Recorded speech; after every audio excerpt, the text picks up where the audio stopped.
संतान की प्राप्ति के लिए बरगद के वृक्ष में कब और कैसे जल चढ़ाएं? सुखी दाम्पत्य जीवन के लिए बरगद के पेड़ में हम किस तरह से पूजा करें? या फिर शनि से मुक्ति पाने के लिए बरगद के वृक्ष में हम क्या उपाय करें? और श्री राम जी ने वट वृक्ष को अक्षय वृक्ष का नाम क्यों दिया था? क्या है इससे जुड़ी रोचक कहानी? इन सवालों के जवाब आज आपको इसी वीडियो में मिलेंगे। इन सवालों के जवाब जानने के लिए हमारे साथ वीडियो के अंत तक बने रहिएगा। नमस्कार दोस्तों, मैं हूं निशा और आपके अपने चैनल ज्ञान शास्त्र में आप सबका स्वागत है। बरगद का वृक्ष एक दीर्घजीवी विशाल वृक्ष है। हिंदू परंपरा में इसे पूजनीय माना गया है। अलग अलग देवों से अलग अलग वृक्ष उत्पन्न हुए हैं। उस समय यक्षों के राजा मणिभद्र से वट वृक्ष उत्पन्न हुआ। ऐसा मानते हैं कि इनको पूजने से और इसकी जड़ में जल देने से पुण्य की प्राप्ति होती है। यह वृक्ष त्रिमूर्ति का प्रतीक है। इसकी छाल में विष्णु, जड़ में ब्रह्मा और शाखाओं में शिव का वास माना गया है। जिस प्रकार पीपल को विष्णु जी का प्रतीक माना जाता है, उसी प्रकार बरगद को शिव जी माना गया है। यह प्रकृति के सृजन का प्रतीक है, इसलिए संतान के इच्छित लोग इसे विशेष रूप से पूजते हैं। यह बहुत लंबे समय तक जीवित रहता है, इसलिए इसे अक्षय वट भी कहा गया है।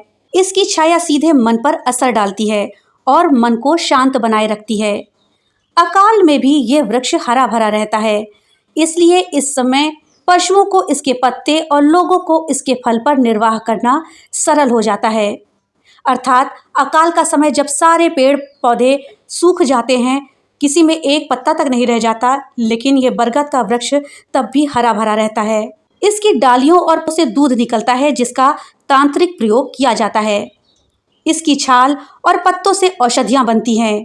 बरगद के पेड़ में पूजा करने से हमें शनि से भी मुक्ति मिलती है।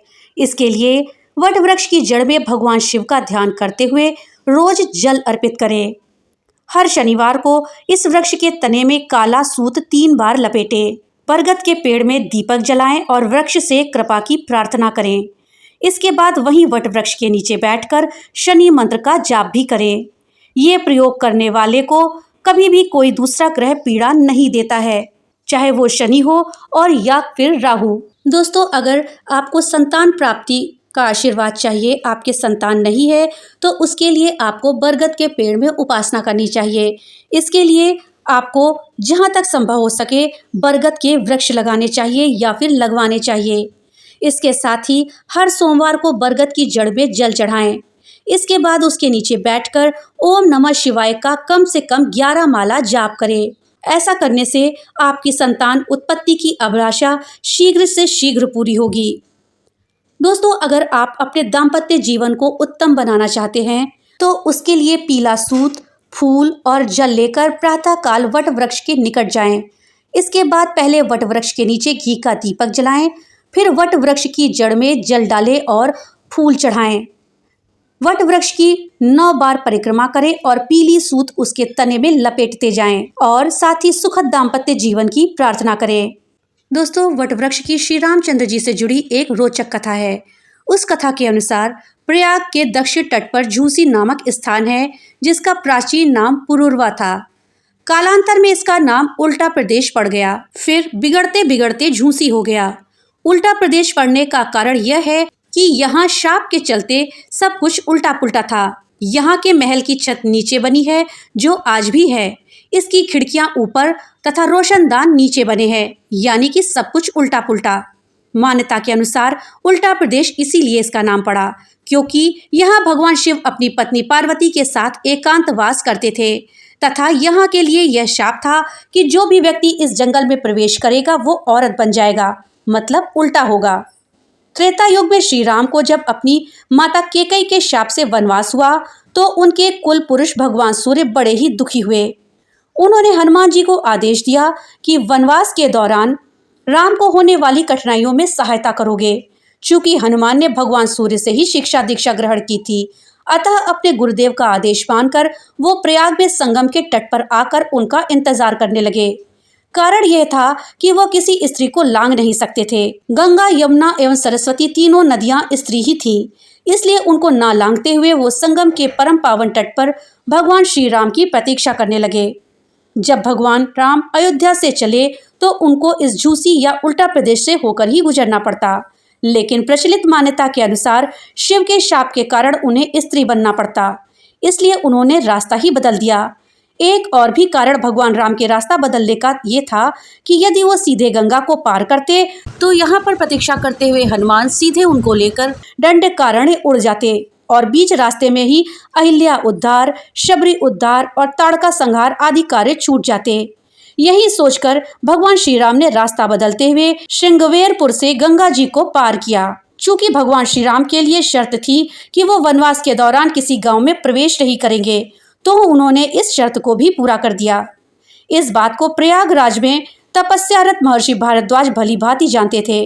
वो भगवान श्री राम की आगवानी करने से पहले ही श्रृंगवेरपुर पहुंच गए। भगवान राम ने पूछा कि हे महर्षि, मैं रात को कहाँ विश्राम करूं? महर्षि ने बताया कि एक वट वृक्ष है, हम चलकर उससे पूछते हैं कि वो अपनी छाया में ठहरने की हमें अनुमति देगा या नहीं। कारण यह है कि तुम्हारी माता कैकेयी के भय से कोई भी तुमको अपने यहाँ ठहरने की अनुमति नहीं देगा।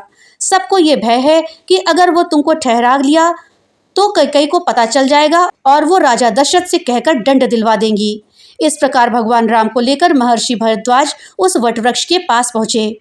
भगवान राम ने उनसे पूछा कि क्या वो अपनी छाया में रात बिताने की अनुमति देंगे। इस पर उस वट वृक्ष ने पूछा, मेरी छाया में दिन रात पता नहीं कितने लोग आते और रात्रि विश्राम करते हैं, लेकिन कोई भी मुझसे यह अनुमति नहीं मांगता। क्या कारण है कि आप मुझसे यह अनुमति मांग रहे हैं? महर्षि ने पूरी बात बताई। वट वृक्ष ने कहा, हे ऋषिवर, यदि किसी के दुख में सहायता करना पाप है, किसी के कष्ट में भाग लेकर उसके दुख को कम करना अपराध है, तो मैं यह पाप और अपराध करने के लिए तैयार हूँ। आप निश्चिंत होकर विश्राम कर सकते हैं और जब तक इच्छा हो यहाँ रह सकते हैं। ये बात सुनकर भगवान राम बोले, हे वट वृक्ष, ऐसी सोच तो किसी मनुष्य या देवता में भी बड़ी कठिनाई से मिलती है। आप वृक्ष होकर इतनी महान सोच रखते हैं, तो आप आज से वट वृक्ष नहीं बल्कि अक्षय वट हो जाओ। जो भी तुम्हारी छाया में क्षण मात्र भी समय बिताए उसे अक्षय पुण्य फल प्राप्त होगा। और तब से यह वृक्ष पुराण और जग प्रसिद्ध अक्षय वट के नाम से प्रसिद्ध हो गया और आज भी संगम के परम पावन तट पर स्थित है। तो दोस्तों, ये थी जानकारी वट वृक्ष के पौराणिक और धार्मिक महत्व के विषय में तथा इनसे द्वारा किए जाने वाले उपायों के विषय में। दोस्तों, जानकारी अगर अच्छी लगी हो तो वीडियो को लाइक और ज़्यादा से ज़्यादा शेयर करिएगा। और हाँ, अगर चैनल पे नए आए हैं तो चैनल को सब्सक्राइब करना मत भूलिएगा और अपने विचार हमें कमेंट बॉक्स में लिख करके जरूर बताइएगा। और हाँ दोस्तों, बेल आइकन को दबाना मत भूलिएगा, जिससे कि हमारे सभी वीडियोस आपको सबसे पहले मिल सके। तो दोस्तों, मिलते हैं अगली नई वीडियो के साथ। तब तक के लिए राधे राधे।